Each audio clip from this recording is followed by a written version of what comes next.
आज हम सभी जो है डेली करंट अफेयर देखेंगे और डेली करंट अफेयर में आज का जो है 8 अप्रैल का करंट अफेयर देखेंगे। तो सबसे पहले 8 अप्रैल का इतिहास जानेंगे। तो 8 अप्रैल 1929 क्रांतिकारी भगत सिंह और बटुकवीर दत्त ने दिल्ली असेंबली बम गिराया था। 8 अप्रैल 1985 भारत और पाकिस्तान के बीच सीमा युद्ध शुरू हुआ। इस इसे कश्मीर के दूसरे युद्ध के नाम से भी जाना जाता है। 8 अप्रैल 2008 आंध्र प्रदेश और कर्नाटक के रेस्तरा ने सिखों को अपने राज्य में अल्पसंख्यक घोषित कर दिया। 7 अप्रैल 1857 प्रथम भारतीय स्वतंत्रता संग्राम के विद्रोह के सिपाहियों मंगल पैविलियंस को फ्रांसी पर लटका दिया गया। आगे देखते हैं, आगे हमारा जो है एमसीक्यू क्वेश्चन देखते हैं। ये राष्ट्रीय व अंतरराष्ट्रीय करंट अफेयर से रिलेटेड है, जिसमें सवाल नंबर फर्स्ट है, विश्व बैंक के अनुसार वर्ष 2024 में भारत की अर्थव्यवस्था की वृद्धि दर कितने प्रतिशत रहेगी? तो ये अनुमानता जो है 7.5% जो है। विश्व बैंक ने कहा है कि वित्त वर्ष 2024 में भारतीय अर्थव्यवस्था में 7.5% की वृद्धि हुई।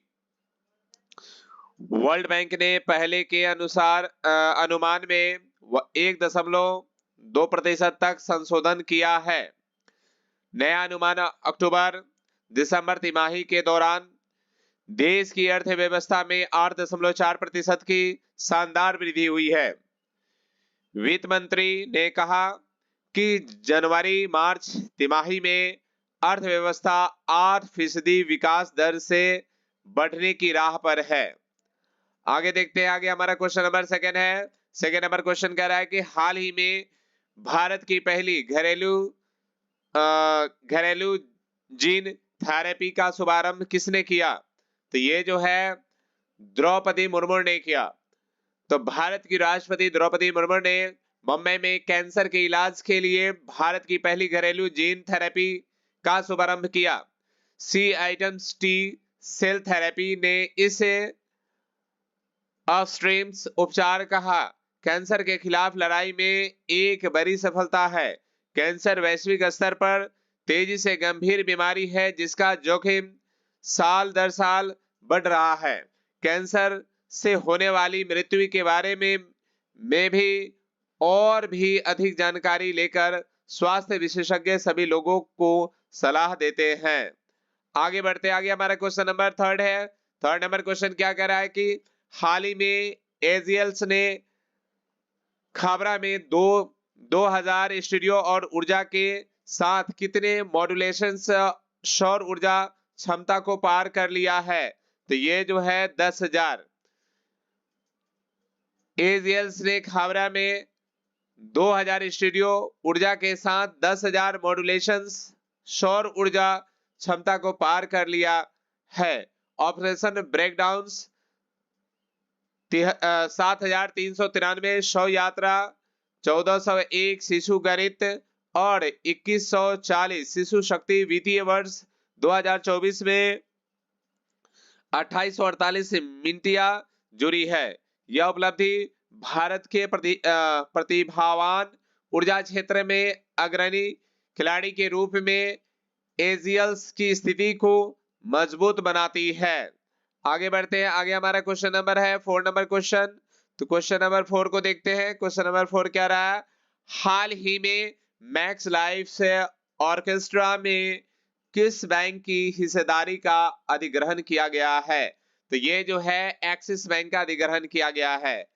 प्राइवेट सेक्टर एक्सिस बैंक के maxi life gallery company limited में भारतीय सोसाइटी आयोग की और से प्रस्तावित अधिग्रहण को मंजूरी मिल गई है। रिपोर्ट के अनुसार पिछले साल अगस्त में कंपनी ने मैक्स लाइफ कंपनी को अपने भविष्य के विकास का समर्थन करने, अपनी स्थिति बढ़ाने और सॉल्वेंसी रेजुलेम्स में सुधार करने में मदद करने के लिए 14.25 करोड़ रुपए की इक्विटी शेयर जारी की गई है। आगे बढ़ते आगे हमारा क्वेश्चन नंबर क्या है? 5 नंबर क्वेश्चन है, हाल ही में एसो मैच के अध्यक्ष पद पर किसे नियुक्त किया गया है? तो ये जो है संजय नायर को किया गया है। सोरेंस इन्वेस्टमेंट फंड्स के अध्यक्ष संजय नायर ने 2024 से 2025 के लिए एसो मैच के अध्यक्ष का पदभार संभाला। उन्होंने स्पाइसजेट के अध्यक्ष और प्रबंध निदेशक अजय सिंह का स्थान लिया, जिन्होंने अपना कार्यकाल पूरा कर लिया है। नायर के पास वैश्विक वित्तीय और पूंजी बाजार में 4 दशकों का अनुभव है, जिसमें पिछले साल सेवानिवृत्ति होने के पहले सिटी में 25 साल और केकेआर्स में लगभग 4 साल का अनुभव शामिल है। आगे बढ़ते आगे हमारा क्वेश्चन नंबर 6 है। 6 नंबर क्वेश्चन कह रहा है कि हाल ही में कार्गो वॉल्यूम्स के मामले में भारत का सबसे बड़ा बंदरगाह कौन सा बना है? तो ये जो है पारादीप बंदरगाह है। गुजरात में दीनदयाल बंदरगाह प्राधिकरण को पीछे छोड़ते हुए उड़ीसा में राज्य के स्वामित्व वाला पारादीप बंदरगाह वित्त वर्ष 2024 में 145.38 मिलियन टन के कार्गो थ्रूपुट्स के साथ कार्गो मात्रा के मामले में भारत का सबसे बड़ा प्रमुख बंदरगाह बनकर उभरा है। पारादीप बंदरगाह ने अपने परिचालन के 56 साल के इतिहास में पहली बार बंदरगाह मंत्रालय के निर्देश पर दीनदयाल बंदरगाह द्वारा स्थापित पिछले रिकॉर्ड को पीछे छोड़ दिया है। आगे बढ़ते हैं आगे हमारा क्वेश्चन नंबर 7 है। 7 नंबर क्वेश्चन क्या कह रहा है कि हाल ही में रवि कोटा ने किस राज्य के मुख्य सचिव के रूप में कार्यभार संभाला है? तो ये जो है डी, असम ने संभाला है। हाल ही में रवि कोटा ने असम सरकार के मुख्य सचिव का पदभार ग्रहण किया। डॉक्टर कोटा ने राज्य सरकार और असम पुलिस के वरिष्ठ पदाधिकारियों की उपस्थिति में असम सचिवालय में निवर्तमान मुख्य सचिव बनकर पवन कुमार बोर ठाकुर से पदभार ग्रहण किया। बोर ठाकुर सेवानिवृत्ति होने वाले थे और उन्होंने उसी दिन अपना पद छोड़ दिया है।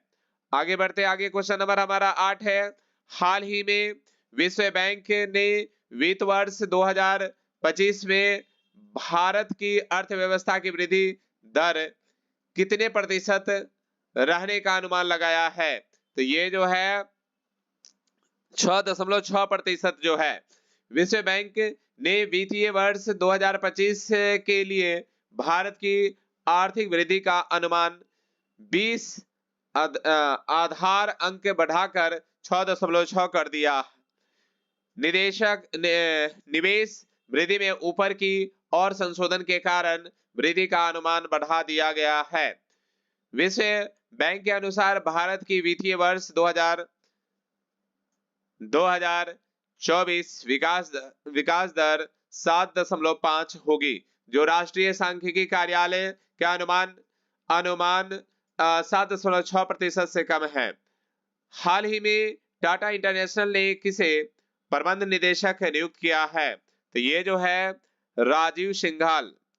हाल ही में टाटा ग्रुप्स के वैश्विक व्यापार एवं वितरण शाखा टाटा इंटरनेशनल ने राजीव स्टूडियो को अपना प्रबंध निदेशक नियुक्त करने की घोषणा की। टाटा इंटरनेशनल ने अपने बयान में कहा कि मिस्टर्स का फेस्टिवल प्रभावशाली हो गया। कंपनी के वफादार नोएल्स एंड टाटा ने कहा कि हमें विश्वास है कि उनके नेतृत्व में टाटा अंतरराष्ट्रीय वृद्धि के अपने अगले चरण में नई खोज करेगा। आगे बढ़ते आगे क्वेश्चन नंबर 10 है। हाल ही में 10वां नंबर क्वेश्चन देख रहे हैं हम लोग। हाल ही में चर्चा में रहा ऑपरेशन संकल्प किस क्षेत्र से संबंधित है? तो देखेंगे ऑपरेशन संकल्प जो है किस क्षेत्र से संबंधित है? तो ये समुद्री सुरक्षा से संबंधित है। हाल ही में ऑपरेशन संकल्प ने भारत के हितों की रक्षा करने, समुद्री खतरों का मुकाबला करने और समुद्री डकैतों को विफल करने में मदद की। दिसंबर 2023 से भारतीय नौसेना के प्रयास ने हिंद महासागर के क्षेत्र में सूचना के आदान प्रदान को सक्षम करने के लिए प्रमुख केंद्र के रूप में परिवर्तनकारी भूमिका निभाई है। इस तरह हमारे आज जो है आज का जो है इतिहास पूरा कंप्लीट हुए, ये जो कि ये सभी कॉम्पिटिटिव एग्जाम के लिए काफी महत्वपूर्ण है।